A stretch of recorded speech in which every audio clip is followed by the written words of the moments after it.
Hello, welcome back to another episode of the Self-Development with Tactics podcast. And yet again, another episode featuring Derek Sivers' book note site. Actually always quite interesting and amazing to see the amount of books that he is going through, that he is reading, that he seemingly also then quite summarizes. It's not necessarily a summary, it's just notes, so there for sure are some things that are missing. There for sure some things that you might actually need to get the book, and it for sure is also not a substitute for reading the book in many ways, I would say.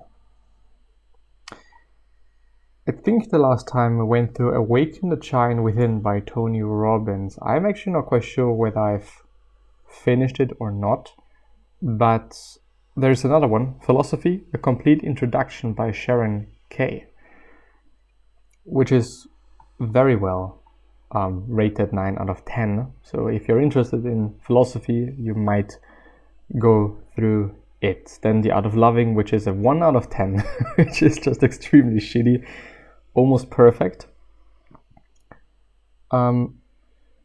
which sounds actually quite interesting. Let's actually give this a shot. It is just a 7 out of 10, but I think it is a good read for today. So Almost Perfect by Erika Lemay, or Lemay, whatever.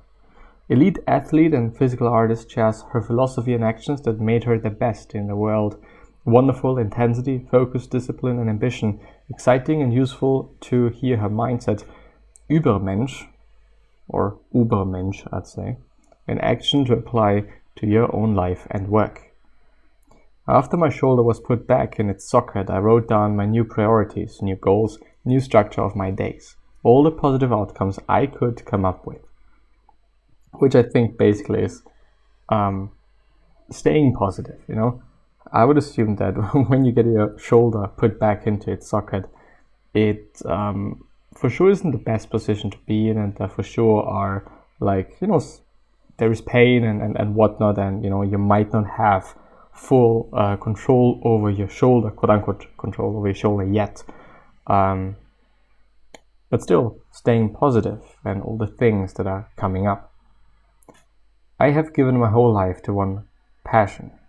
Made it my priority, my reason why, my first love, the influencer of my daily choices.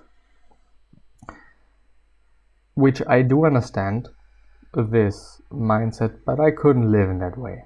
There are so many things that I find interesting, and there are so many things that I actually want to do, and doing one thing or having my life based on one thing, it kind of, viewing it in some sort of an, let's say, business-ish view does not make also that much sense. Having all your eggs in one basket, what if this one basket gets stolen or you might get injured, you might get this, that, and the other thing. There are so many things that can happen, and when this one thing that matters in your life and it is gone, well, it's not that of a great life then, unless you have the mindset of, okay, now this one thing has passed, I'm not having it anymore, I can't do it anymore, so I'm gonna do something else. If this is your mindset, then well, you can do it, but if not, I don't want to say that it is suggestible. I had a secret weapon. I wanted more than anyone else. I doubt there was a girl in that gymnasium who wanted more than me. My commitment to improving had no boundaries. Sounds great. I took charge as much as possible, even though I was a beginner. Circus arts has no boundaries. Be who you want to be. Push your own skills. Invent your art. Invent yourself. I don't believe in talent. Being talented won't make you world class.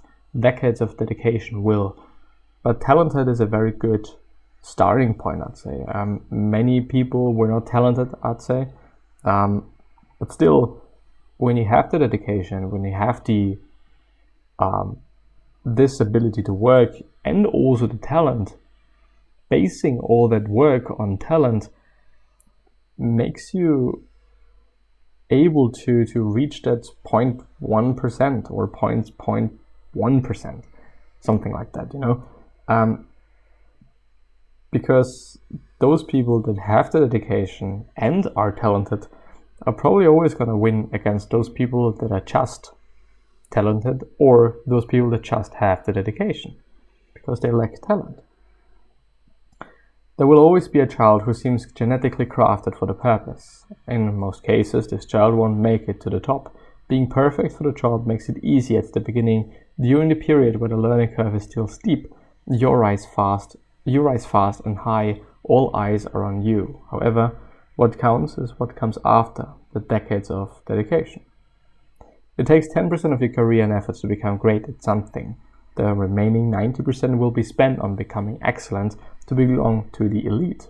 That 90% of time and effort may only represent a small improvement in skill, but it's what makes all the difference. Good example of the quite 80-20 rule. In this case, it's the 90-10 rule. 20%, well, 20% of the things make up for 80% of the results, whereas 80% of the efforts and or the things then make up for the remaining 20% of the results. What about that amount of energy, consistency, and patience will give you a slight chance at becoming world class? It's only possible through daily consistent dedication, grueling efforts producing outstanding results. Obstacles are a filter. Everyone faces them. Most people will decide that it is too hard and call it a day. A few will walk through the fire to get where they want to be. Well, yet again saying, there are going to be just a few people that are able to make it quite. I was ready to be uncomfortable to reach my goals. I wanted to learn through discomfort to raise my resilience and know I was stronger than any urge to give up. I needed to feel a sense of invincibility to failure if I wanted to achieve something meaningful. Improving is one of my favorite things in the world. This is a great one, I think. Even though you may not be good at something, you can still improve and you can still do something about it. I believe, though, that it might not be smart to try to improve at everything. You might just be bad at some things, and wasting your time on things that you are bad at, you're not talented in. I don't think, and I don't know if if it is worth it quite, all the dedication and all the time and all the effort to then be maybe top 10%, and maybe top 0.1% could be the case. One could do it, but as I said, people that have talent and dedication are probably always going to win against people that just have talent or just have dedication. I'd do anything to become the best in the world. Would you choose the same path if there was only you to please? Have a purpose to fulfill for positive and personal reasons? Are you ready to go through hell for it? Do you have the courage to lead the life needed to reach the highest levels? If so, let's think about calling it a passion. Otherwise, you have a hobby. Don't put dirt on the word passion. Bit much. Goals have to continuously be created. Stagnation is the murderer of passions. I think so as well. And I would say that it is just a very human thing. We seemingly always need some sort of progress. We some sort of need a journey. We some sort of need to go on, to go further, to move ahead, to do more.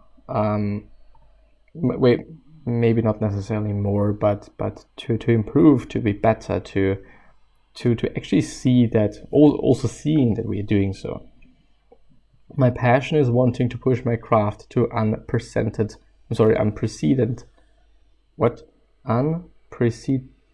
levels, I guess. Most of your time will be spent in the pursuit of the dream and not in living the dream. A passion must englobe the process. Awards are just a little tap on the back to keep going in difficult times.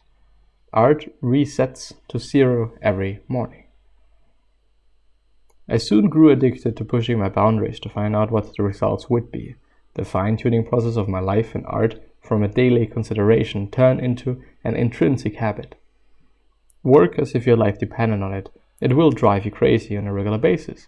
You will not only have to endure, but you will have to thrive with a level of stress that would destroy most people. You will invest everything you have, including your most precious currency, time. It will take up all the space in your life. People around you will blame you for being so obsessed with that vision. It will be a 24/7, 365 days commitment each year, a renewed vow every single morning. Sometimes I think, and this feels like this type of content, this type of worldview, that I don't want to say that some people did nothing to achieve something great, but I think that those people that really did something and really worked hard and really basically put all of their energy into this one thing, they really liked it and they really enjoyed what they were doing. And so you better enjoy what you're doing, that you're putting so much effort and time into. Because I don't know if it works if you just really hate it. It probably won't work. At some point you'll just die in terms of burning out. And I think this is also a paragraph that suggests like, okay, you should burn out because this is a good sign that you have done all you've can and all you've could. But I wouldn't say that this is the right way to deal with things. I do understand working a lot. I do understand being passionate about something and really trying to push the boundaries. But in the end, when you fuck up your health, you can't do any of it anymore. Who knows for what period of time, When you're an athlete and you are hurting yourself, you're having an accident, you have an injury, and you maybe even fuck up 1 year of your athlete life because you're injured. It's not great. An athlete's life is not that long. Most often, it depends on the sport, of course, but most often it's not that long. So it doesn't make too much sense to have really great risks, at least in my point of view. But yeah, still. Thank you very much for listening. I'll hopefully see you the next time. So, bye-bye.